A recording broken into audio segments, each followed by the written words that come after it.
অভিনেতা গাজী রাকায়েত চরিত্র পছন্দ হলে পরিচালক আফসানা মিমির সাথে কাজ করবেন? না, একেবারেই না এখন। কারণ এটা আসলে এত উদারতার প্রয়োজন নেই। মানে আমাদের সীমাবদ্ধতা থাকা উচিত। আমাদের কি বলবো যে ব্যক্তিগত বিষয় তো থাকেই আরকি। আচ্ছা। হ্যাঁ?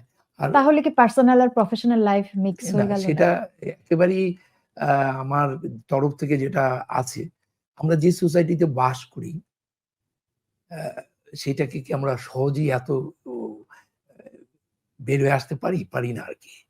তো আসলে এত কাজ থাকতে, এত অপশন থাকতে ওই জায়গায় কেন আমাকে মরতে হবে আরকি? এটা আমার কথা আচ্ছা। ভাই। না, আপনি সরাসরি উত্তর দিয়েছেন। হ্যাঁ, বলেছেন যে একদম, না। একদম। এবারও কিন্তু আমি একটা সরাসরি একদম উত্তর চাইবো। তুফান ছবিতে মিমি চক্রবর্তীর চরিত্রে বাংলাদেশ থেকে নায়িকা নেয়া হলে কাকে নিলে ভালো করত? তমা মির্জা নাকি বিদ্যা সিনহা মিম? কঠিন। তবে আ আমি আ আমার এই এই এই যে ছবিটা করলাম, হুম, এই ছবিটাতে ওর কিছু লুক আছে তমার। হুম। জয়শ্রী কর আমাদের একজন নায়িকা ছিলেন না? আচ্ছা। আ তমাকে যদি ঠিকঠাক করা যায় তাহলে আমি তমাকেই নিবো। বিদ্যা সিনহা মিমও কিন্তু অনেক ভালো। দুজনই গুড কাস্টিং। মানে এই ছবিতে এই দুজনেই উপযুক্ত। এখন এটা ডিরেক্টর চয়েস। ডিরেক্টর এখানে তো কাকে নেয়। আপনাকে আমি আর আমি ডিরেক্টরের যদি জায়গায় ডিরেক্টর বসিয়ে হতাম দিয়েছি। তাহলে আমি তমাকে নিবো। আচ্ছা, হ্যাঁ, আমি আমার উত্তর পেয়েছি। কাজের স্বীকৃতি জীবনে কতটা প্রভাব ফেলে? আ কাজের স্বীকৃতি অনেক ফেলে। অনেককে সংকুচিত করে ফেলে। সে আর কাজই করে না। আবার অনেকে আছে উদারভাবে করছে।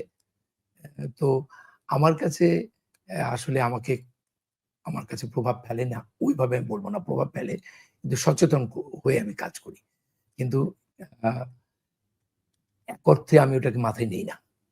আচ্ছা। স্বীকৃতিটাকে মাথায় নিয়ে কাজ করি না। তুফান ছবির আপনার ভাইরাল সেই ডায়ালগটা শুনতে চাই, দুষ্টু কোকিল খু, খু, খু। আমি এইটা এরকম হবে আমি জানি না। যাই হোক ওখানে যখন আমাকে বলা হয়, "আছে তো?" আ কোকিলের কথা বলা হয়। হ্যাঁ। কোকিল, দুষ্ট কোকিল।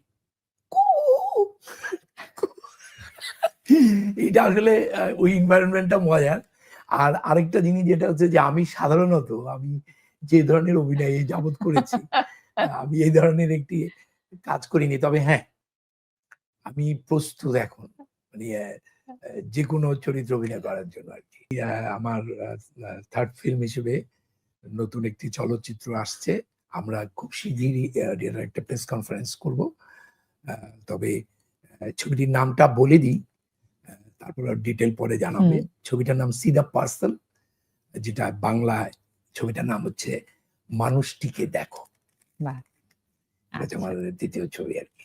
নাম শুনেই মোটামুটি ধারণা করা যাচ্ছে যে কি বোঝানো হয়েছে যে মানুষটিকে দেখো। বাইরে থেকে আমরা জাজ করে ফেলি, তাই না?